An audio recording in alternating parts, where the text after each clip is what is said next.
જય માતાજી મિત્રો। આજે કારણ કે આપણા બનાસકાંઠાની અંદર વખણાતા એટલે કે ગબ્બરભાઈ ઠાકોર, અર્જુનભાઈ ઠાકોર અને શ્રાવણભાઈ ઠાકોર ઘણા બધા એમના ગીતો હિટ જતા હોય છે સાહેબ। પણ જે અત્યારે સોશિયલ મીડિયામાં જે ઇન્સ્ટાગ્રામમાં જે મામલો કારણ કે ચાલી રહ્યો છે, તમને બધાને ખબર છે કે વિરોધ કરી રહ્યા છે અને ઘણો આમાં કારણ કે ડીજેની વાત છે એટલે આમાં વિરોધ તો ખોટો આપણે ના કોઈનો કહી શકીએ, પણ મિત્રો કારણ એ છે કે આપણને તો ગબ્બરભાઈ ઠાકોરે પહેલાં સપોર્ટ કર્યો હતો અને સાહેબ આપણે એમને ક્યારેય ના ભૂલી શકીએ।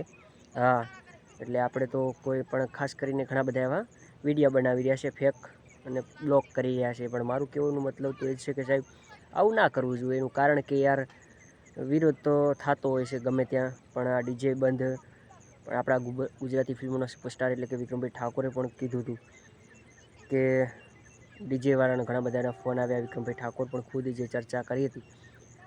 તો આપણે કહેવાનો મતલબ તો એ છે કે આવું ના કરવું જોઈએ। શું કહેવું તમારું ખાસ કરીને કમેન્ટ કરજો આ વિડીયોની અંદર। અને આપણાને ગબ્બરભાઈએ ખૂબ સપોર્ટ કર્યો છે સાહેબ, એટલે આપણે એમનો આવકાર ક્યારેય પણ ના ભૂલી શકીએ। કોઈ બી કલાકાર છે કે ગમે તે હોય, પણ સાહેબ જે આપણે વિચારતા હોઈએ, હા, તો આપણે આપણે બધાએ દરેકને સાથ આપીએ સાહેબ। એવું નથી વિચારતા કે આપણે આમ ના કરવું જોઈએ। હા, જ્યારે 2022ની અંદર મિત્રો જ્યારે હું ગયો કે ગબ્બરભાઈ મારે એક આપણે ગીત બનાવવું છે અને તમે કીધું સપોર્ટ કરો મને, આવી રીતે મેં કીધું હતું એમને।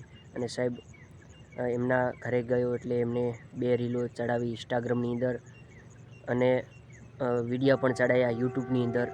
ખાસ કરીને આટલો સપોર્ટ કરતા હોય એ વ્યક્તિનો ક્યારેય આપણે આભાર ના ભૂલી શકીએ। એટલે ખાસ કરીને મેં આ વિડીયો બનાવ્યો છે કે આ મામલો ચાલી રહ્યો છે, તો હું તો એટલું જ કહેવા માગું છું કે હવે આવું સમાધાન કરી નાખવું પડે। હા, એટલે ખાસ કરીને બીજું શું કહીએ યાર, પણ ખાસ કરીને કોઈને આપણે કહી શકાતું નથી।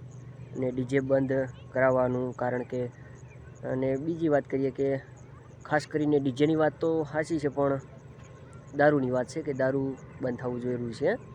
અત્યારે ઘણા ખરા દારૂ ઓછું થઈ જવું પડે, બીજું કાંઈ નહીં। આપણે અત્યારે કોઈને કહેવાતું નથી કે દારૂ ના પી, તું આમ ના કર, પણ મારું કહેવા મતલબ કે દારૂ ઓછું થાય સારું કહેવાય। હા, ડીજેવાળું તો ખાસ કરીને મારે એ પણ વાત કરી રહ્યો છું। અને આપણે આવું કંઈ આ મામલામાં કંઈ આપણે પડ્યા નથી। એનું કારણ એ છે કે હું તો ખાલી મિત્રો વિડીયો બનાવ્યો, એનું કારણ કે આપણને ગબ્બરભાઈ ઠાકોર સપોર્ટ કરતા હતા, કાલે પણ કરતા હતા અને અત્યારે પણ કરે છે। અત્યારે પણ આપણા વિડીયોની અંદર કમેન્ટો આવતી હોય છે, તો એમનો પણ આભાર આપણે ક્યારેય પણ ના ભૂલી શકીએ। અને ખાસ કરીને બ્લોક ના કરો મહેરબાની કરીને। મારા ભાઈબંધોને હું એટલું જ કહેવા માગું છું કે તમને જે લોકોને સપોર્ટ કર્યો હોય, તમે જે કલાકારની લાઈનમાં હોય કે તમે જે તમારું કરી રહ્યો હોય, તો ખાસ કરીને આ વિડીયો એટલા માટે મેં બનાવ્યો હતો તો બધા મિત્રો સમાધાન કરી નાખો, થોડામાં હવે પતાવી દો। મારું કહેવું એટલું જ છે। આ ડીજેવાળું કે ગમે તે આપણે કોઈ વાત સમજતા તો નથી એ મામલાની વાત। હા, આટલું છે। જય માતાજી, જય માંગડી।